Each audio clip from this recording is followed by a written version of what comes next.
السلام عليكم ورحمة الله، نتمنى تكونوا بخير ومناقصكم خير. القصة اليوم ديالنا زوينة وهي باقا ما تحلاش، مشوقة، نتمنى تعجبكم، تبعوها معايا حتى الآخر. قصة اليوم من الإسكندرية في جمهورية مصر. جا اتصال البوليس بأن كان واحد الشجار في دار، وهذا البلاغ اللي دارو هو ابن صاحب البيت اللي كان طالع لدارهم، حتى سمع بأن كان شجار قوي مسموع. ملي دق باش يستفسر عن الواقعة حل ليه الكاري اش هاد الصداع، اش هاد تيسول فيه، اش هاد الصداع، اش هاد الغوص، حتى جا واحد الصوت من وراء الكاري بأن تيقول ليه دخل دخل تشوف اش كاين. دخل السيد وهو يلقى 3 العيالات وجوج رجاله من غير الكاري وهو محامي. نعسات ليه المرأة البيت. ملي دخل كانت المفاجأة كبيرة، ولهذا اتصل بالبوليس باش يحل المشكلة. سألوه البوليس قالوا لي اش هاد الحفرة، قال لهم حكا راه تنصوف السلوكه ديال الضو وداكشي. نقز المكتري اللي كاري لي قال لي لا حنا مصاوبين كلشي مقادين. قال لي وهاد الريحه، قال لي ما عرفش منين جاو. هما يجبو بركو يحفروا 3 سوايع هما تيحفروا، لقاو الجثه الاولى ديال المراه، حفروا عاوتاني لقاو الجثه الثانيه ديال الراجل. داو كلشي لمركز الشرطه باش يبدا استجواب. شكون هو المحامي نصر الدين سيف اسماعيل؟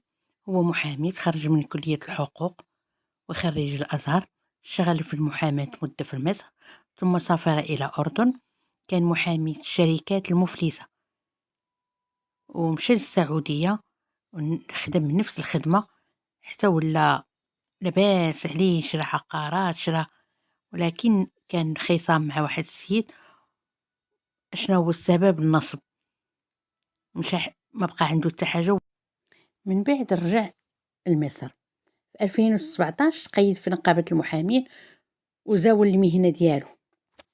ملي رجع لمصر ما زار لا الاهل ديالو، ما شافهم ما حتى حاجه، صافي تبرأ منهم، ما بقاش يمشي عندهم ما حتى حاجه. ولكن في الوقت نفسه اشتهر بالنصب، كان ينصب على الناس، كان فيه تخلويض، فيه الكذوب، بزاف الحوايج اللي فيه.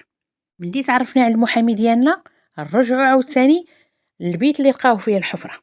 رجعوا للجثه الاولى. الجثه الاولى هي مهندس محمد ابراهيم. هاد المهندس كان عنده واحد القضية في المحكمة. ملي مشى ما عندوش محامي. المحامين تيكونوا واقفين على باب المحكمة، اللي بغى شي واحد تيمشي لسوء الحظ ديالو ما يتلاقى غير مع المحامي. قال لي راه عندي واحد القضية زعما تكون معايا. قال لي ماشي مشكل. مشى معاه فرا ليه القضية. داك المهندس قال لي راه عندي واحد البيت بغيت نبيعه، زعما توقف معايا تنبيعو. دار معاه قال لي ناخذ 5% من ملي نبيعو ليك، ناخذ 5% من الثمن ديالو. قال لي صافي. بقات كل مره تيعيط عليه في التليفون، مدرا واش شي واحد جا للدار مدرا ماتي. قال لي والو. واحد المره داك المهندس كان عند اختو، بالك تيتغداو معاه ويسمع التليفون، هزو الو الو. قال لي انا المحامي، راه لقيت واحد الكاري، واحد الشاري وبغى الدار يشريها دابا. قال لي جيب الاوراق ديالك وداك الشيء وجي. هذيك هي اخر مره غيتشوف اختو. مشى صافي، ما بقاش عليه اخبار لا حتى حاجه. اختو ملي تعطل عيطات في التليفون، ما تيجاوبش التليفون. الغد عاوتاني عيطات، قالت او خويا زعما غادي يكون باع ومشى للدار وما عيطش عليا ما حتى حاجه. وهي تعيط للمحامي، قالت ليه واش خويا عندك وداك الشيء. قال لها راه باع الدار ومشى. دازت شي 2 سوايع هو يعيط خوها، عيط لها قال لها شوفي انا راه بعت طوموبيلتي وبعت الدار، وراني غنمشي انا وواحد الاوكرانيه غنتزوج بها، ما تبقاوش تعيطوا عليا ما حتى حاجه. اختو جات زعما واحد الصوت يهضر به، باين بانه مهدد، بحال مهدينه. عيطات عليه مره اخرى، جاوبها وتيهضر بشويه. قال لها راني مع المحامي، راني متزوج باوكرانيه ومشيت نسكن بعيد وبعت داري وبعت الطوموبيل، وما بقى حتى واحد يعيط عليا وحتى حاجه، وما تخافيش عليا راني مع المحامي. في داك اللحظه المحامي خد ليه التليفون وقال لها، قالت لي مال خويا زعما تيهضر به هكايا وداك الشيء. قال لها ما تخافيش عليا، راه دارك السيده وحنايا في الكوميساريه سنريقليو في شي وراق ما تخافي عليه ما حتى حاجة.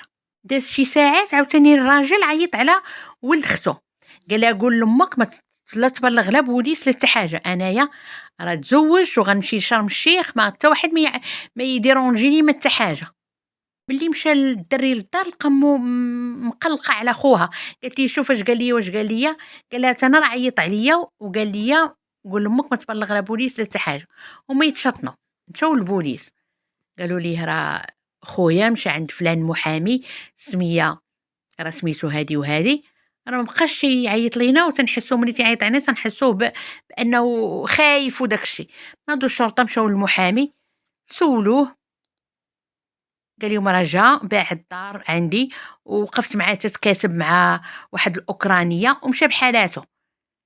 قال ليه وانت عاقل الدار اللي مشيتي ليها باش درتي ليهم داك الورق هو الأوكراني؟ قال ليه ايه انا عاقل عليها. قال لي يلا مشى بقى يدور فيهم يدور بهم، قال لهم حقا ما بقيتش عاقل.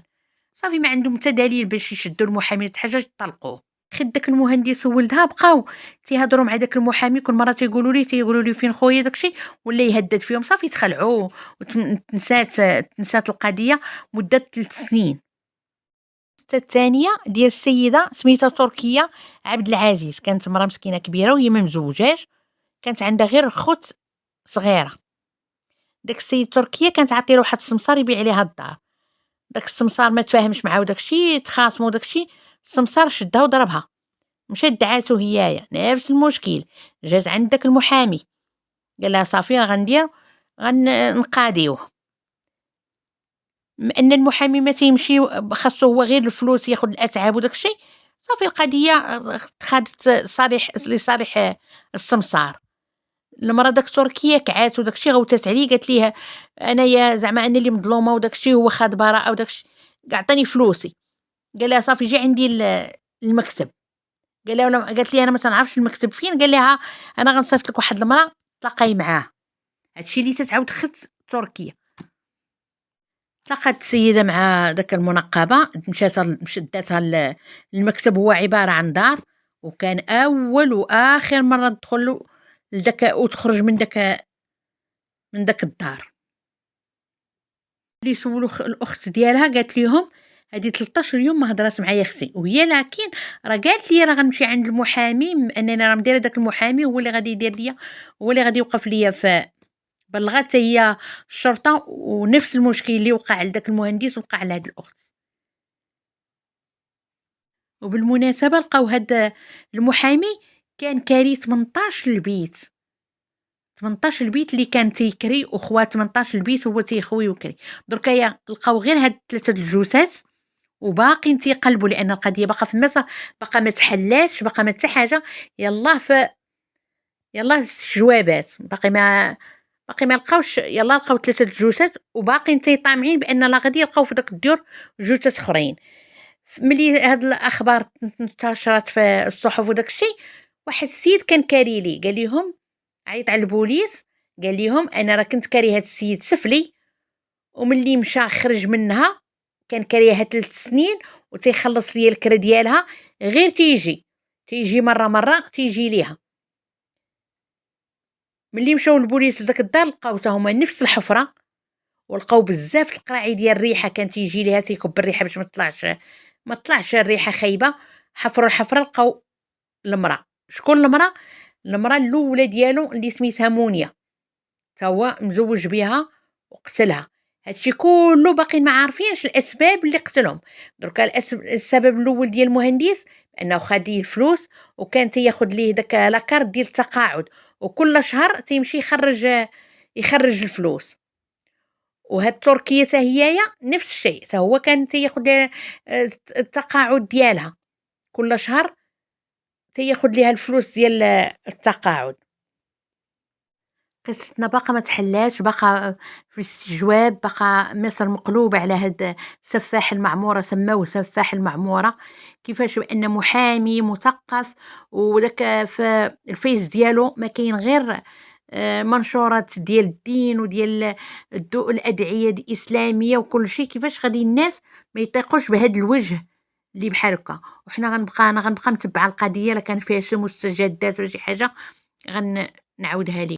نتمنى القصة تعجبكم، واخا باقا ما تحلاتش، ولكن غنتبّع المجريات ديالها ونكمّل ليكم كلشي التفاصيل ديالها.